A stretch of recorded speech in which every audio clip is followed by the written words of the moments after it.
আপনার কাছ থেকে ডক্টরের নাম্বারটা আমি একটা মানুষের লাশ আপনারা বিবেক করেন 60-65 বছর 70 বছরের মানুষের লাশ কি মানে কিডনি লিভার কি খুলে বেঁচে যায় বেশি কোথায় প্রমাণটা কোথায় আমি তো বলতেছি কাউডালা অভিযোগ করছে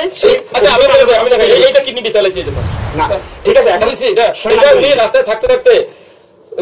লুঙ্গি বা কাপড় যেটা পরা ছিল সেটা শরীরে গাইতে পৌঁছে গেছে উনি লড়তে পারে না ভিক্ষা করার ক্ষমতা নাই ওনার চারিপাশে মানুষ যায় না এইগুলো কি আমি অনেক আমার তো প্রত্যেকটা বাবা মা 256 জন বাবা মা আছে 256 জন বাবা মার শরীরে অঙ্গ নাই সব আমি খুলে দিয়েছি সবকিছু আমরা বুঝতে পারছি তাদের অভিযোগটা আমি আপনার কাছে যাচ্ছি আমার অভিযোগ আপনি তাদের কাছে জিজ্ঞেস করেন আমি কেউ না আমি অভিযোগ পাইছি আপনার কাছে জিজ্ঞেস করছি আপনি আমাকে বলে দিচ্ছেন কিন্তু আপনার অভিযোগ ছিল এটা যে এটা হচ্ছে আমার কাছে যতগুলো পেশেন্ট আসে আমি তাদেরকে রাস্তা থেকে তুলে নিয়ে আসি বিভিন্ন অঙ্গ প্রত্যঙ্গে ক্ষত থাকে কাটা থাকে বা হচ্ছে অ্যাক্সিডেন্টের ভাই এটা সহজ কথা বলি এইখানে একটা পোস্ট দেখাই আপনাদের না এটা দেখায় আপনাদের দেখায় প্রচার করেন না করেন একটা অনেক জনসম্মুখে গল্প আছে যে একদম 50 লাখ টাকা এই বেশি কি চলেছি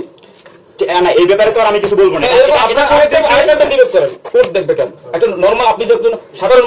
সাধারণ মানুষের একটা ই থাকবে যে কিডনি লিভার অঙ্গ প্রত্যঙ্গ কাটার সাথে সাথে আরেক শরীরে লাগানো যায় কিন্তু অন্য এই যে জায়গায় লাগাইছি সেই জায়গাটা কোথায় সেই ওটিটা কোথায় সেই সিস্টেমটা কোথায় কারে লাগাইছি আমি জাস্ট এটি আপনাকে জানানোর জন্য বলতেছি যে আমার কি মাফ করা যায় না শেষ না আপনি আমি দুজনের কথা জাস্ট আপনার কাছে আমার জন্য আমি তুলে ধরতেছি আপনি বলছেন যে 2-3 ঘন্টা সময় করা লাগে দেখে আমি হচ্ছে রেকর্ডগুলো পাঠাই না আর তাদের অভিযোগ ছিল এটা আমরা ক্ষত দেখার কারণে আমরা তার যখন স্বর্ণাপন্ন তাকে জানাই যে অতিরিক্ত ক্ষত তখন আপনি লাশ পাঠানো বন্ধ করে দেন আমি জাস্ট এই কথাটা আপনাকে জানানোর জন্য বলছি আমি যদি করিও অন্যায় কি করছি এই কথা লিয়ে পাঠাই তারা ভয় পায় তারা গোসল করাবে না বা করায় তাদের জন্য সমস্যা বা এই পয়সা মানুষের লাশে খুলে মুলে দেখবে ঝামেলা করবে অনেক সময় নষ্ট হবে আমি যদি তাদের দিয়ে গোসল না করে অসুবিধা কোথায় আমি মানবতার ফেরিওয়ালা এই কথাটা আমি কখনো নিজের মুখে বলি নাই আপনারা টাইটেল দিচ্ছেন আপনারা অনেকে বলেন এইটা হলো কথা আমি কখনো বলি নাই যে আমি মানবতার ফেরিওয়ালা বা আমি ফেরেস্তা আমি ভালো লোক আমি কখনো নিজের মুখ দিয়ে বলি নাই আমি রাস্তায় পথ থেকে অজ্ঞাত মানুষের জন্য কিছু করার চেষ্টা করতেছি রিসেন্ট যে বিষয়টা নিয়ে উঠছে সেটা হলো প্রথম ইস্যু হলো আমার সাভারে আমরা রিসেন্ট একটা 6.5 তলা বাড়ি করছি রাস্তায় পড়ে থাকা অজ্ঞাত অসহায় অসুস্থ মানুষের পরিচর্যার জন্য রাস্তায় শত শত মানুষ লাখো মানুষ পড়ে থাকে শরীরে হাত পা পচে যায় পায়খানা রাস্তা প্রস্রাবের রাস্তা পচে যায় নাড়ি বুড়ি বের হয়ে যায় তাদেরকে রাস্তা থেকে তুলে এনে যাদের সাথে আচরণ করা হয় কুকুরের মতো মানে কুকুর অসুস্থ পড়লে মানুষ না কেউ আগাই আসে দেখতে কিন্তু মানুষ পড়ে থাকলে কেউ দেখতে আগাই আসে না সেই মানুষগুলোকে রাস্তা থেকে তুলে এনে পরিষ্কার পরিচ্ছন্ন করে আমার কাছে পরিচর্যা করি তাদের পরিচয় খুঁজি একান্তই পরিচয় খুঁজে না পেলে তাদেরকে আমার কাছে ভরণ পোষণ দিয়ে রাখি ওইটা করতে যেয়ে আমার মনে হলো যে আমার একটা নিজস্ব আবাসন দরকার এবং সেই আবাসনটা আমি ফেসবুকের সোশ্যাল মিডিয়ার সকলের কাছ থেকে দান চেয়ে স্বেচ্ছা দান কোনো এনজিও ফান্ড না গভর্নমেন্ট ফান্ড না কোনো কোম্পানির ফান্ড ছাড়াই মানুষের স্বেচ্ছা দান দিয়ে টাকা তুলে একটা বাড়ি করছি 6.5 তলা পার ফ্লোর 5000 স্কোয়ার ফিটের এবং এক একটা ফ্লোরে 70 থেকে 80 জন বাবা মা রাখার মতো ক্ষমতা আছে সেই জায়গায় অলরেডি 2000 আমি একটু শেষ করি 1 মার্চ থেকে আমরা সেখানে শুরুও করছি যাওয়া এবং এখানে বসবাস শুরু করছে আবার বাবা মারা আমার ওইখানে আমার প্রতিবন্ধী মিষ্টির ঠোঙ্গা বাজারের ব্যাগ ময়লার ডাস্টবিন বাথরুমের মধ্যে ফালাই দেওয়া প্রতিবন্ধী বাচ্চাদের বিভিন্ন জায়গা থেকে তুলে আনি বা প্রশাসন আমার কাছে পৌঁছায় পুলিশ আমার কাছে দিয়ে যায় তাদের লালন পালন করি ওই বাড়িটার যেখানে করা হয়েছে আমি ওই জমিটা 5% 3% 2% করে করে আস্তে আস্তে বৃদ্ধি করছি করার পরে যে ওইখানে কোনো রাস্তা ছিল না ওটা ছিল একটা আইল মানে সবজি জমির মতো জায়গা সেইখানে করার কারণে আমার একটা রাস্তা দরকার ছিল পরবর্তীতে আমি বাংলাদেশের ঊর্ধ্বতন বিভিন্ন লোকজনের সাথে যোগাযোগ করে হাতে পায়ে ধরে একটা রাস্তা নিচ্ছি এবং নকশায় ওখানে 12 ফিট রাস্তা যায় কিন্তু ওখানে 12 ফিট রাস্তা নাই এখনো নাই 8 ফিট আছে 7 ফিট আছে 6 ফিট আছে কোনো জায়গায় 10 ফিট আছে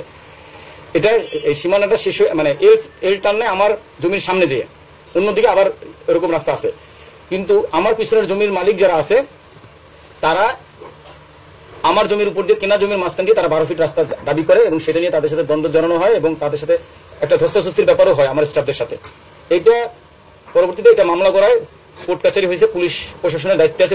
মামলা প্রক্রিয়াতে ওই জমির মালিক ভীষণ ক্ষমতাধর ঢাকা শহরের টোলারবাগে 7-8টা বাড়ি আছে অনেক টাকা পয়সা আছে এবং ওনার ভাই বেরাদার বন্ধু আত্মীয় স্বজন ভাইগনারা আছে যারা সাংবাদিক পর্যায়ে জড়িত তারা মূলত আমার পিছনে লাগছে আচ্ছা এই যে আপনার বিরুদ্ধে যে আপনি যে অসহায় মানুষগুলোর কথা বললেন যাদেরকে নিয়ে আপনি কাজ করেন এরা যখন দুনিয়া থেকে বিদায় নেয় আপনার বিরুদ্ধে অভিযোগ আছে বা অনেকে বলছে যে তাদের মৃত্যুর যখন গোসল দেয় তখন তাদের শরীরে সার্জারির কিছু সিমটম দেখা দেয় তাহলে কি আপনি কি তাদের শরীরে অঙ্গ প্রত্যঙ্গ বিক্রি করেন কিনা এটা প্রথম কথা হলো আমি বিক্রি করি না বা এরকম কোনো সুযোগও নাই আপনাদের যারা ছোট শিশু তারাও বুঝবে মৃত ব্যক্তি বা বয়স্ক মানুষ 60 70 90 বছর ঊর্ধ্বের বয়স্কদের শরীরের অঙ্গ কোথাও বিক্রি করা যায় না বা ওইটা কোনো কাজেও লাগে না। এবং যারা দীর্ঘদিন কয়েক বছর রাস্তায় পড়ে থাকার পরে আমার আশ্রয় আসে তাদের অঙ্গের কোনো টেম্পার থাকে না। তারপরে যদি বলেন আমি বিক্রি করছি, কোথায় করছি, কিভাবে করছি, কার কাছে করছি, কোন মাধ্যমে করছি, সেই তথ্যগুলো আপনারা সকলে বাই করেন, প্রকাশ করেন এবং আপনারা প্রমাণ সহ আইন কানুন প্রশাসনের হাতে জমা দেন। আচ্ছা, এই যে আপনি যেখানে আপনি করোনার সময় মানুষকে মৃতদেহ গোসল দেওয়া হতো, ওখানের একজন যিনি গোসল দিতেন তিনি বলেছেন যে এই সিমটম গুলো তারা দেখতো। হ্যাঁ আছে, আমার কাছে যত বাবা মা আছে, আসতেছে, ছিল, সবাই শরীরে কাটাছেঁড়ার দাগ থাকাই স্বাভাবিক ব্যাপার। কারণ এরা রাস্তায় চলতে চলতে একটা সময় তাদের শরীরে ঘা হয়, পচন হয়, তারা বিভিন্ন জায়গায় আঘাত পায়, আঘাত পাওয়ার পরে ওইখানে পচতে শুরু করে, পচে ওখানে পোকা হয়ে যায় এবং বিভিন্ন অঙ্গহানি হয়ে যায়। যার প্রুফ স্বরূপ আমরা একটা ফাইল আপনাদের কাছে রেডি করে রাখছি। যারা রিসেন্ট আসছে নতুন, তাদের ছবি আছে এখানে, যদি আপনারা কেউ দেখতে চান। হ্যাঁ, ভাইলেন্স ভাবে দেখে ওনার কিন্তু পেটের কাছেই দাগ আছে। তার মানে কি উনি এখানে আছে, আপনারা চেক করতে পারেন। তার মানে আমি কিডনিগুলি বিক্রি করে ফেলছি, মাথার নাই,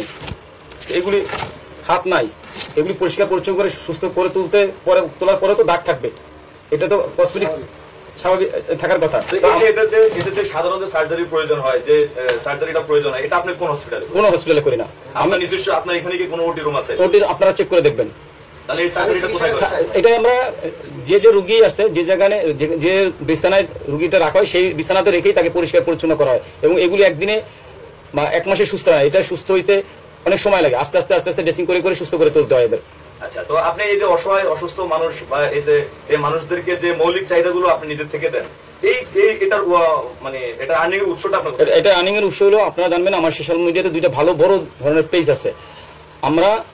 যে রুগীটাকে আনি তাকে অজ্ঞাত দিয়ে একটা ভিডিও বানাই, সে কেমন আছে দেখে তার কেমন আছে ভিডিও বানাই, এবং বিভিন্নভাবে আমরা একটা মানুষকে আপনাদের কাছে তুলে আনি যেন আপনারা দেখেন। এবং আমাকে যারা সহযোগিতা করে, আমি কি কর্মকাণ্ড করতেছি প্রতিনিয়ত সেটার আপডেট দেওয়ার জন্য ভিডিও বানাই। এই ভিডিও দেখে স্বেচ্ছায় মানুষে যে যা পারে সেই সাহায্য দান করে। কখনো আছে, যেমন আমি বাড়ি করার সময় বাড়ি করার জন্য টাকা চাইছি আলাদা, আমাকে 10 টাকা দেন, একটা ইট কিনে দেন, 1 কেজি সিমেন্ট কিনে দেন, এরকম ভিডিও বা কথা বলে আমি মানুষের কাছ থেকে টাকা তুলে ওই বাড়িটা করছি। আমি যখন অ্যাম্বুলেন্স কিনছি ওইভাবেই করছি। এবং এছাড়াও মানুষ স্বেচ্ছায় খাবার দেয়, দান দেয়, এভাবেই চলে। তো আপনার সর্বশেষ আপনার সাথে একজন, যেহেতু আপনি রাস্তা থেকে মানুষকে তুলে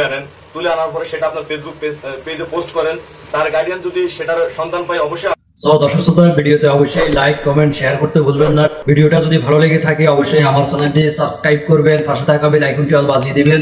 যেন নতুন ভিডিও আপলোড করার সাথে সাথে সবার আগে আপনার কাছে নোটিফিকেশন যায়। আর যারা ফেসবুক পেজ থেকে ভিডিওটি দেখছেন অবশ্যই আমার ফেসবুক পেজটি ফলো করবেন, ভিডিওটা আপনার বন্ধু বান্ধবের কাছে শেয়ার করে দিবেন। দেখা হচ্ছে নতুন কোনো ভিডিওতে। সে পর্যন্ত সবাই ভালো থাকবেন, সুস্থ থাকবেন। আল্লাহ হাফেজ।